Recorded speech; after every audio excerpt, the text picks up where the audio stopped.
I want to say something that you wrote here. It's on the jacket. Your circumstances do not define you. Your identity does. And many thought football defined you. That was your identity.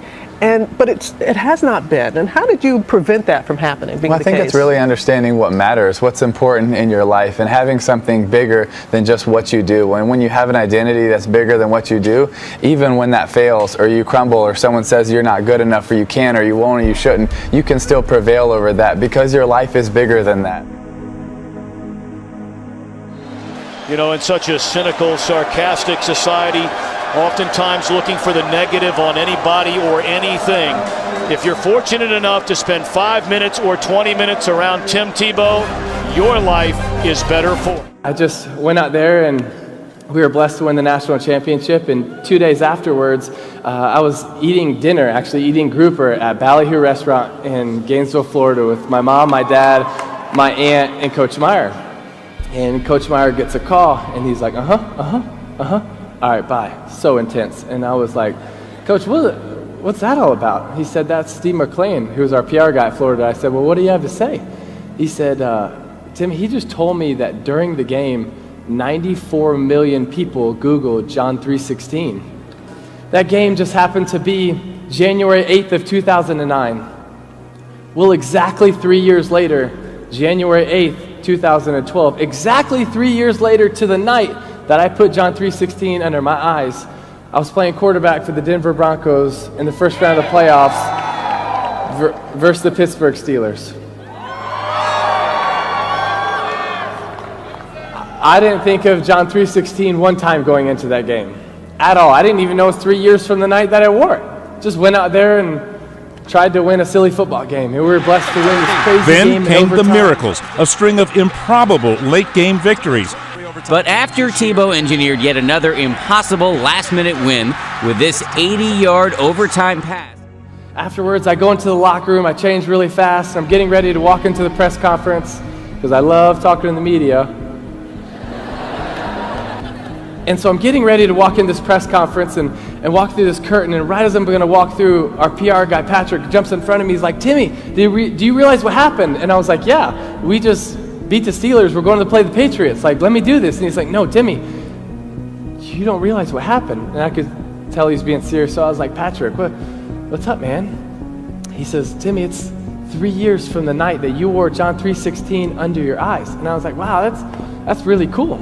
He's like, no, you don't realize what happened. And I was like, well, what happened? He said, Timmy, during the game, you threw for 316 yards. And your yards per rush were 3.16. And your yards per completion were 31.6. And the time of possession was 31.6. And the ratings for the night were 31.6. Which leads us to the number that so many people are talking about this morning, 316. That's how many yards Tebow passed for in the game, an eerie echo of the numbers he used to paint on his face. Tebow passed, now look at these numbers. Tebow passed for 316 yards. He averaged 31.6 yards per pass.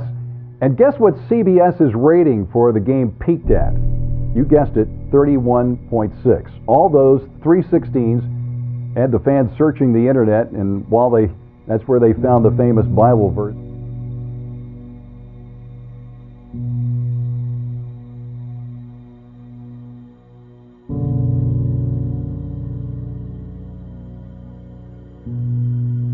Tim Tebow sometimes painted John 3:16 on his eye black when he was in college at the University of Florida, and that's a practice, by the way, the NCAA has since banned. And during the game, 90 million people Googled John 3:16, and so many people were on social media talking about it that it actually shut down Twitter for a little while because it was getting overloaded. And when Denver quarterback Tim Tebow threw this touchdown pass on Sunday, he entered the record books, not just for football, but because it prompted more than 9,400 tweets per second, a Twitter record for a sporting event. I think humility is something that is really hard, but I think humility comes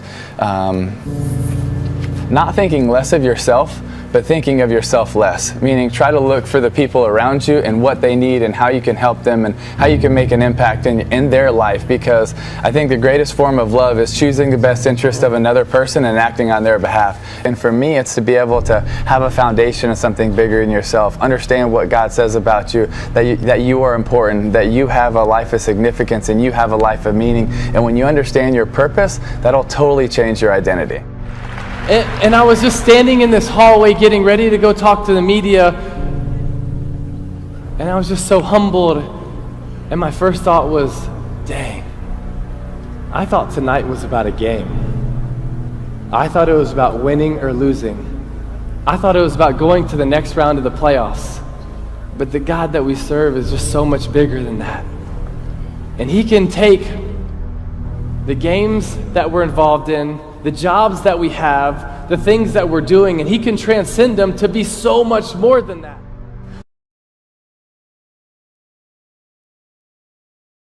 And I remember standing in that hallway thinking, wow, the God that I love, the God that we serve is so much bigger than I even thought or imagined. And how He can take the little things that we do when we step out in faith, when we step out with courage.